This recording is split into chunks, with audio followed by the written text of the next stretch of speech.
Did you ever have any idea you would end up after Stripes in a futuristic world of California after the year 2000? She was the face of the future, literally. In Blade Runner, Sean Young played Rachael, a woman who wasn't human, yet felt more real than the world around her. But here's the twist. While her character struggled to prove her humanity, Sean's real life turned into a dystopian remake where Hollywood, tabloids, and gossip bloggers have built her identity for her. So what if the real tragedy isn't what happened to Sean Young, but how Hollywood systematically rewrote who she was? This isn't another troubled actress story. It's about retaliation, from Oscar hopeful to digital ghost and back. But before Hollywood destroyed her narrative, Sean Young built something they couldn't ignore. So how did a brilliant actress with the world in her hands become Hollywood's cautionary tale?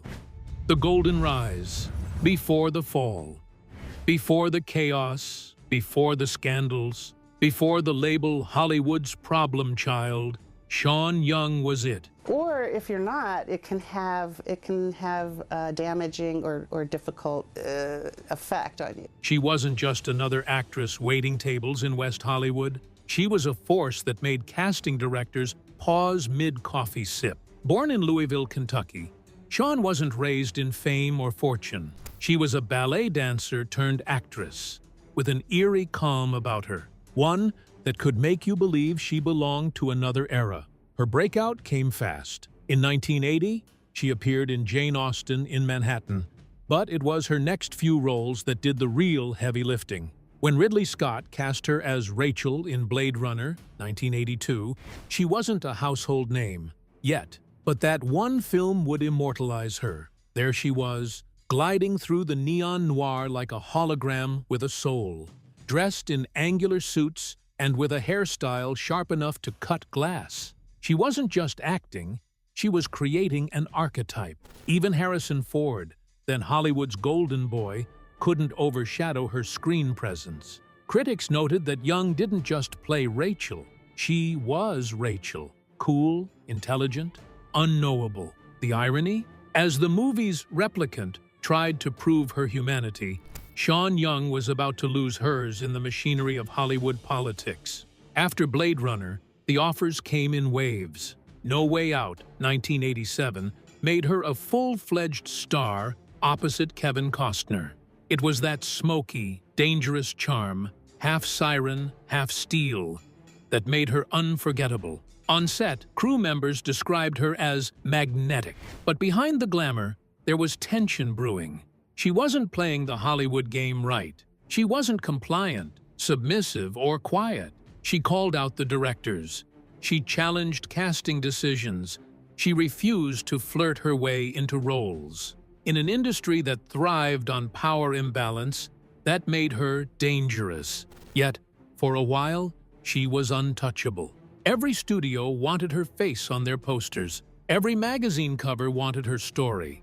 And then came Wall Street, 1987. Working alongside Michael Douglas and Daryl Hannah, she was originally cast in a more prominent role, until friction with director Oliver Stone reportedly led to her part being slashed down. Depending on who you ask, Sean was difficult or demanding. She would later claim she was simply standing up for herself. But that word, difficult, would follow her like a curse. The same industry that once celebrated her confidence began branding her arrogance. Yet, she didn't fold. She kept showing up, audition after audition, film after film. Cousins, 1989, and Fatal Instinct, 1993. Each one a reminder that Sean Young still had the range, the looks, and the grit. But as the 90s dawned, something darker started brewing behind the curtain. Whispers turned to rumors. Headlines began twisting her assertiveness into scandal.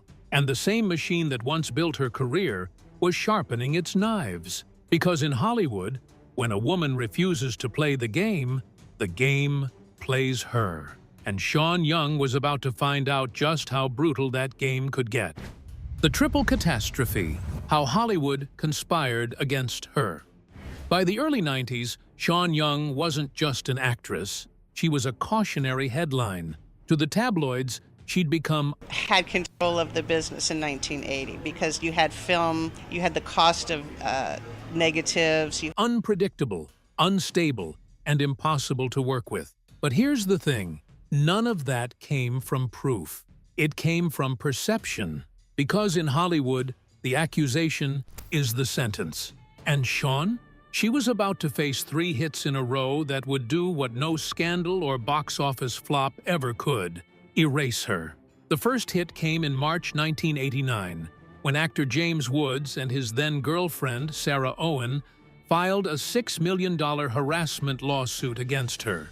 Their claims were gruesome, tailor-made for maximum media shock. They accused her of sending graphic photos of gore and dead animals, even of leaving a mutilated doll at Woods' doorstep as a symbol of an aborted fetus. It was grotesque, cinematic, and horrifyingly effective. The press didn't even wait for verification. They printed it like gospel.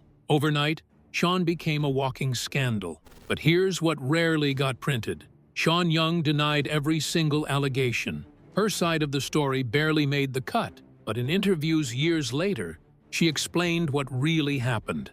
According to her, the entire lawsuit was retaliation. Plain and simple. He wanted to date me. I said no, she recalled. When I wouldn't go out with him, suddenly I'm a stalker. That's her quote. Simple, direct, and devastating. What the tabloids ignored, though, was the ending. The case was quietly settled out of court. Sean didn't lose. In fact, Woods' legal team paid her $227,000, money meant to cover her legal fees. Think about that for a second. If the allegations were truly as solid as they'd claimed, why would his side pay her anything? That one number flips the story completely. It means the evidence against her was flimsy at best, maybe even fabricated, but the damage was done. By the time the settlement hit the record, Hollywood had already made up its mind. Studio execs didn't want to hear explanations, they wanted distance. To them, Sean Young wasn't a person anymore. She was a risk. I would imagine that I thought that, yes, but not necessarily science fiction. And no one wants to risk a $100 million film. The verdict didn't matter. The accusation was enough. And then came the second hit, the one that should have been her big comeback. Batman, 1989. Tim Burton had cast her as Vicky Vale, opposite Michael Keaton and Jack Nicholson. It was the biggest movie of the year, and it was going to cement Sean as an A-list icon, until one freak accident rewrote the script. During a pre-production horse riding session for a scene that, ironically, never even made it into the final film, Sean was thrown from her horse and broke her arm.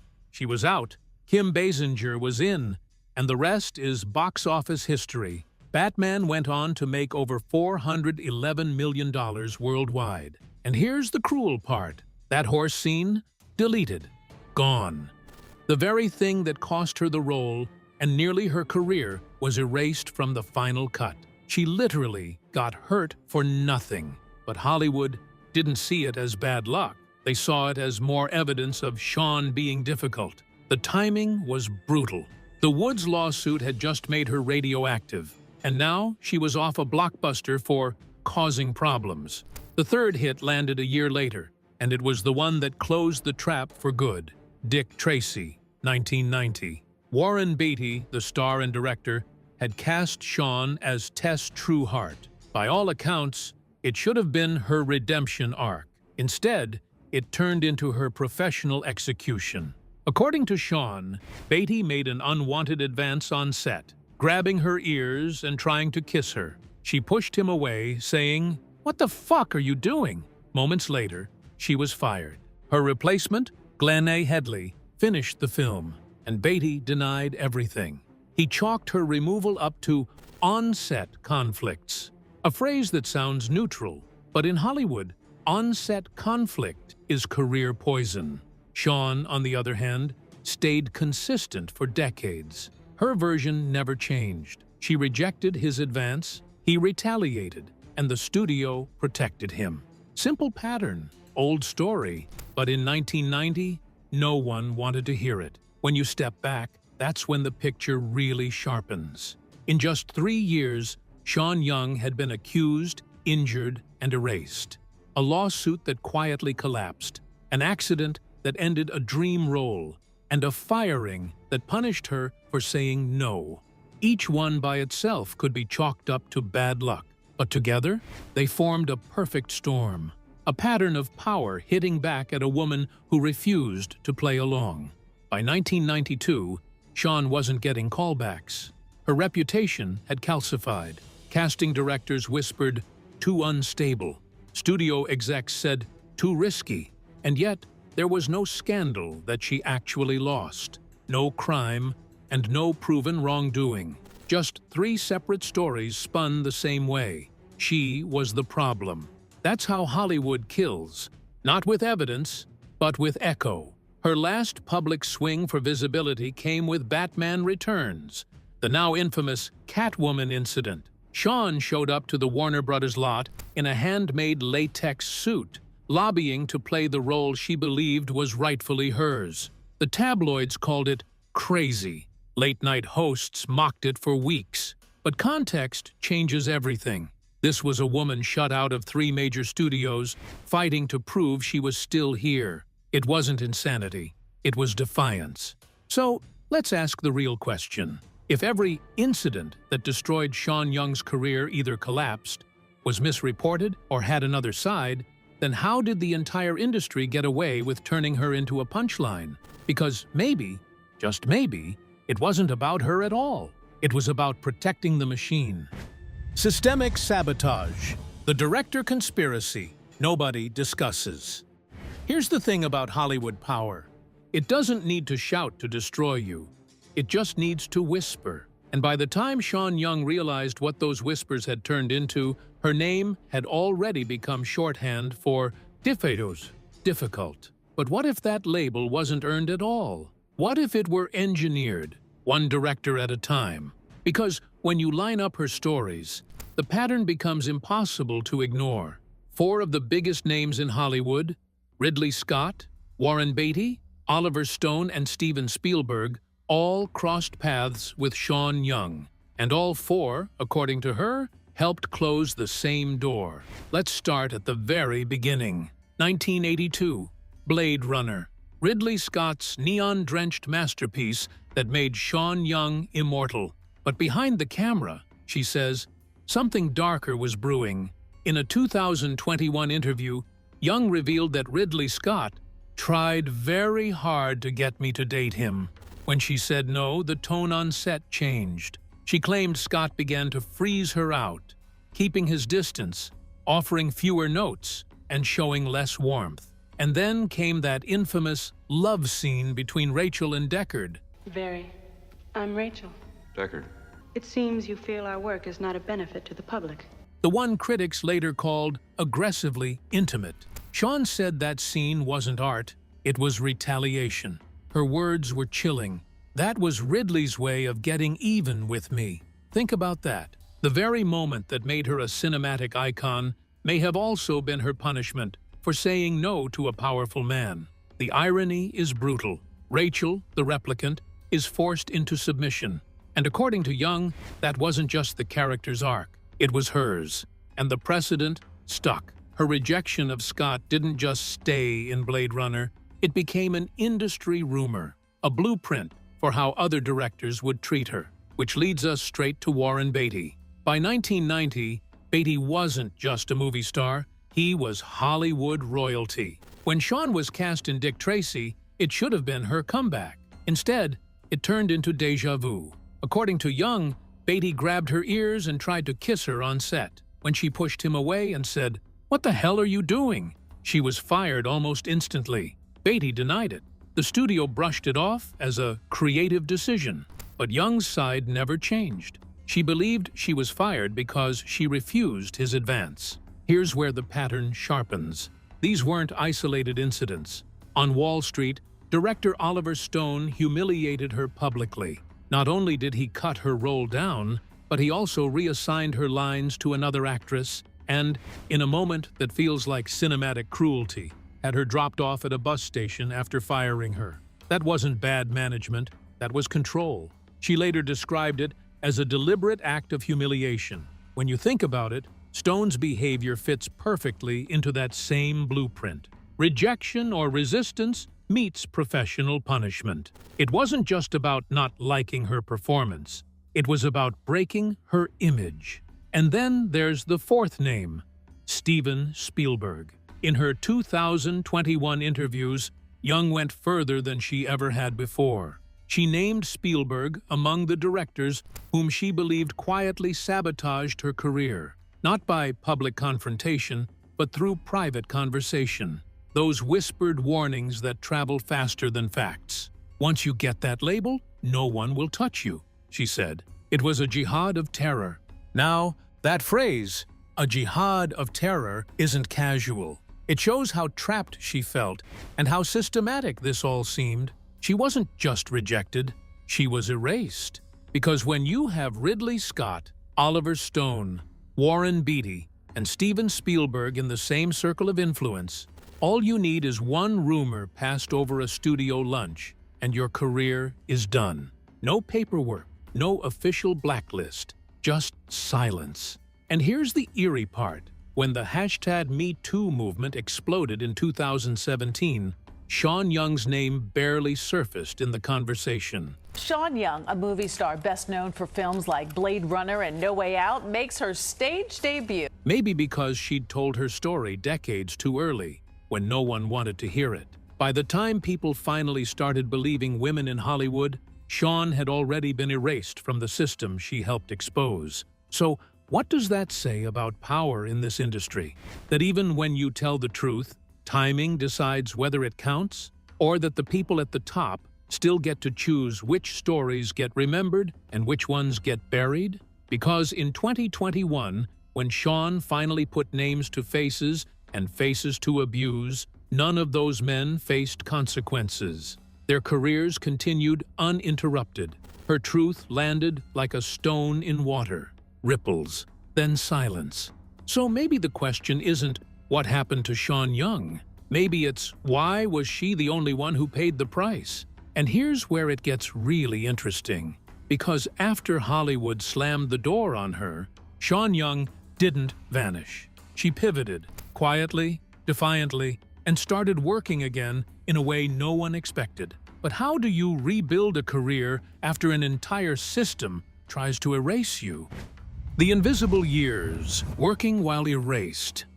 You know those moments when Hollywood says someone vanished? Yeah, most of the time they didn't. They were working, just not where the spotlight was pointed. And that's exactly what happened to Sean Young.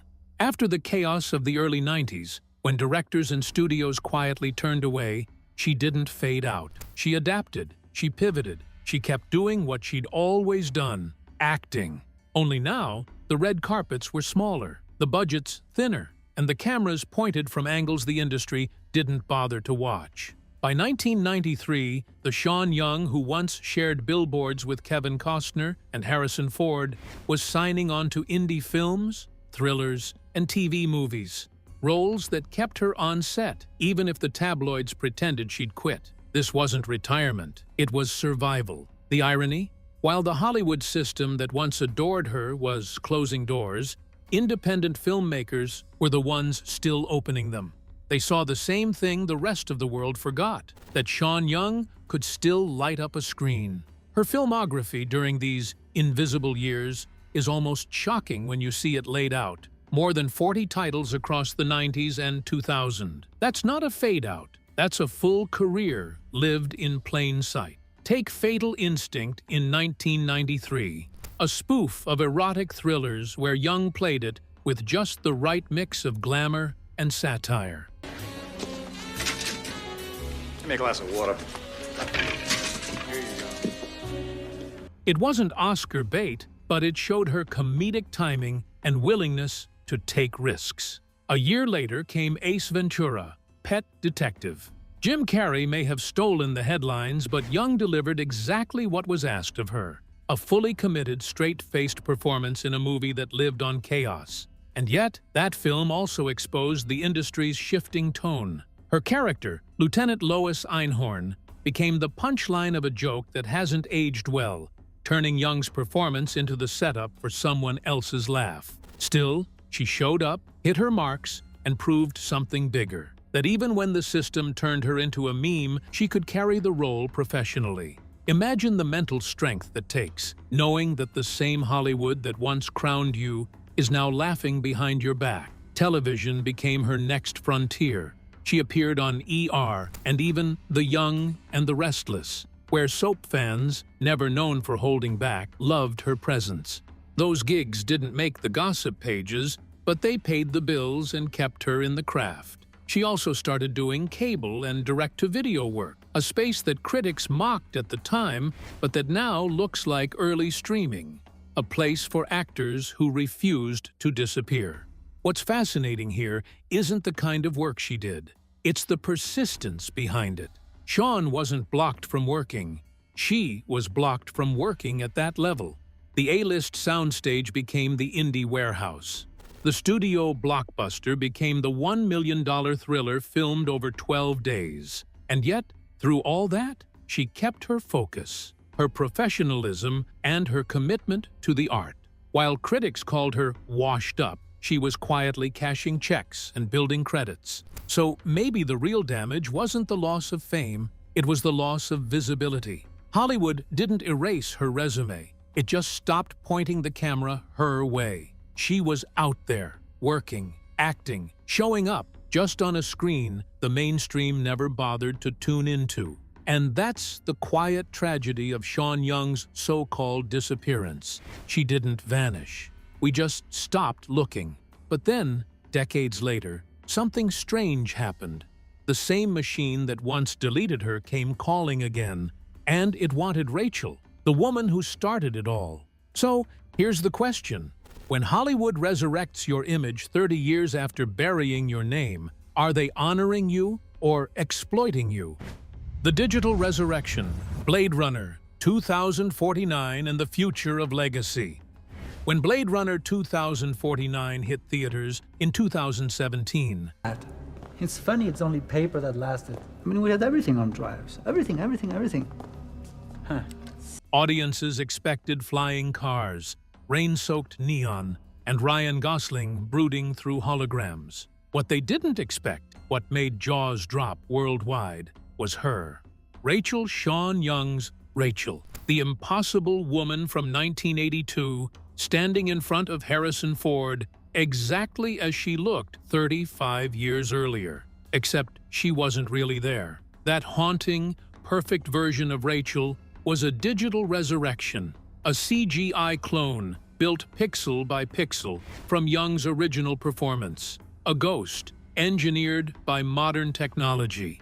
And that single moment opened one of the most controversial questions in Hollywood history. Can you bring someone back to the screen without actually bringing them back into the room? Here's how it happened. Director Denis Villeneuve wanted to honor the emotional core of the first Blade Runner, that tragic love between Deckard and Rachael. But Sean Young wasn't invited back to play her role physically. Instead, Warner Brothers hired a body double, actress Lauren Pita, to perform the movements. Then, using high-resolution scans, motion capture, and reference footage from the original 1982 film, the effects team at MPC recreated Rachael's face digitally, frame by frame. The result? A perfect illusion. Eerily young, flawless, and heartbreakingly familiar. It was visual poetry.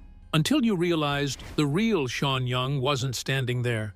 She had no say in how her likeness was used, no creative input in the scene, and no control over how her image, her face, was digitally reanimated. She later revealed in interviews that the studio offered her a small consultation payment to appear in the credits, but she described it as token money. Her words? "They didn't even need me to act anymore. They just needed my ghost." Think about that. The woman who'd been blacklisted for being too difficult was suddenly resurrected by the same system that had erased her, now reprogrammed into obedience. Rachael 2.0 didn't talk back. She didn't challenge the direction. She didn't reject advances. She didn't age. She was the perfect actress because she wasn't real. The irony borders on cruel genius. The real Sean Young spent decades fighting to be seen as more than a character, and in the end, Hollywood immortalized her as nothing but a character. The digital clone became a metaphor for everything she warned about, an industry that doesn't just discard women when they age, but can now replace them entirely. Still, the effect was undeniable. Even critics who didn't know the behind-the-scenes story called that Rachael scene chilling, transcendent, and tragically beautiful. It wasn't just a reunion between Deckard and Rachael. It was a confrontation between flesh and code, memory and machine, art and ownership. And here's where it gets truly unsettling. This moment didn't just resurrect Rachael. It resurrected the idea of digital immortality. Studios saw the reaction, the applause, the nostalgia, and they realized something. They could bring anyone back. Marilyn Monroe, James Dean, Peter Cushing, Carrie Fisher. The ethics suddenly didn't matter. The tech was too good. Sean Young's digital clone became a prototype, a proof of concept. Her eyes were green.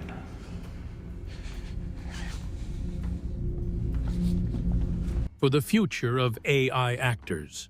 Hollywood had turned a woman they once silenced into a technological revolution that might outlive every human performer working today. But the question nobody wants to ask is this: who owns the soul of that image?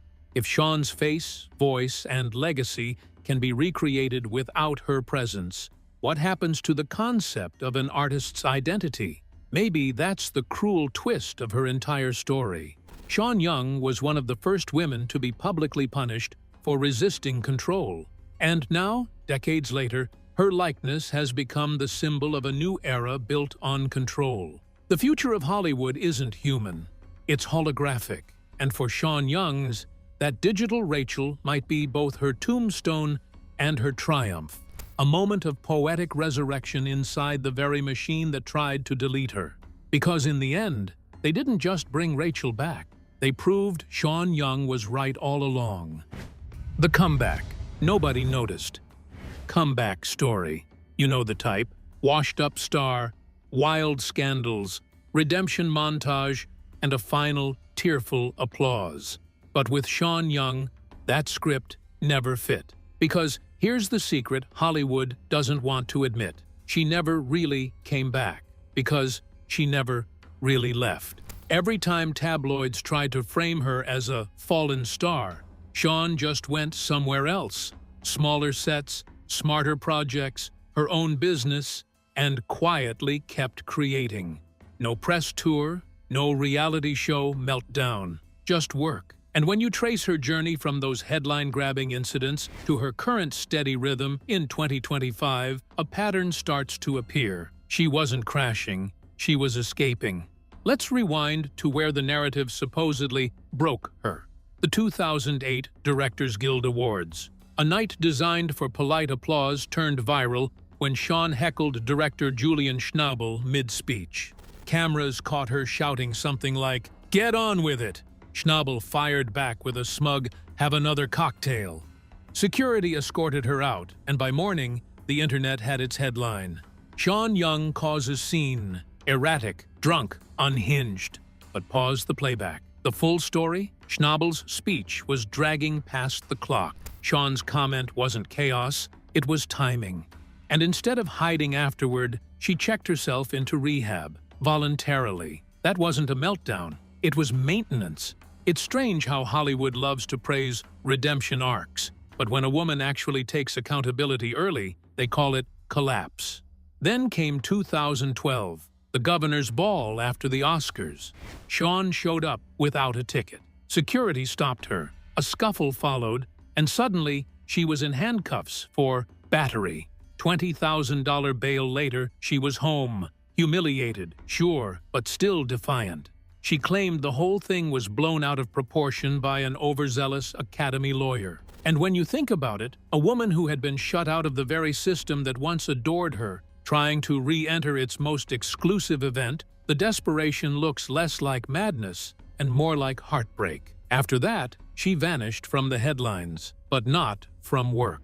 By 2017, while most people thought she was gone, Sean was quietly shifting her focus. She built a small business in Austin, Texas, Austin Film Tours. And she's already making her mark, starting a new business, Austin Film Tours. We cover 3 different movies on the tour.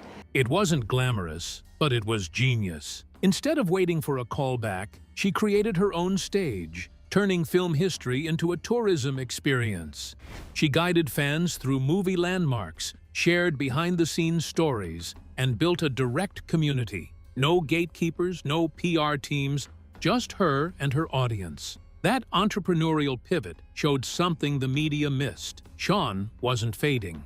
She was evolving. Then, in 2022, the film industry came knocking again. She appeared in Ouija Witch, a low-budget horror flick where she played a cryptic shopkeeper. Ways in this world far beyond your imagination. It's just a game, right? The movie wasn't trying to be Oscar bait, but it put her back in front of the camera. And this time, it stuck.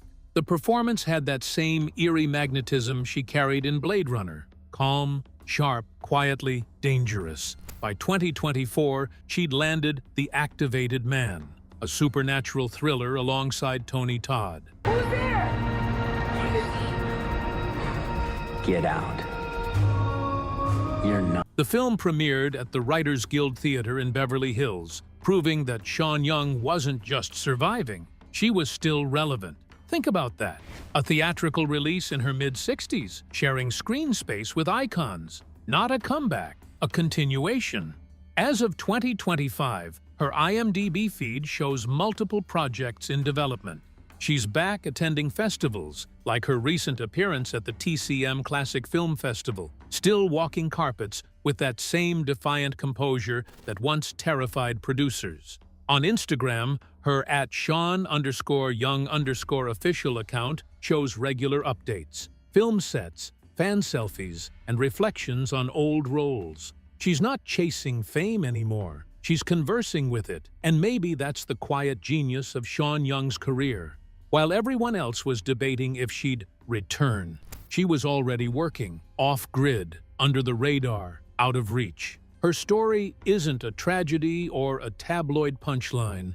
It's a study in self-preservation, proof that relevance doesn't need a red carpet, just persistence. So here we are in 2025. Sean Young is still acting, still creating, still earning her own way. The real mystery isn't what happened to her. It's why we ever thought she disappeared in the first place. Because maybe the comeback we missed isn't hers. Maybe it's ours. Maybe we need to come back to seeing women like Sean for what they are. Unstoppable forces who refused to fade for our comfort. But that brings us to one final, uncomfortable question. If Sean Young outlasted the system that tried to erase her, what does her story say about us? We came in asking, what the hell happened to Sean Young? But we were asking the wrong question. Hollywood didn't destroy Sean Young. Hollywood tried to erase her, and she refused to disappear. Her story isn't a tragedy, it's resistance. Even when directors blacklisted her, the Blade Runner actress kept creating, proving authentic talent can't be deleted. The digital resurrection in Blade Runner 2049 wasn't shocking, it was inevitable. At 65, she's still acting, still building, still relevant. Rachael questioned whether she was real. Sean Young never did. So watch her films, follow her journey, and support women who fight erasure. That's what the hell happened to Sean Young. She survived.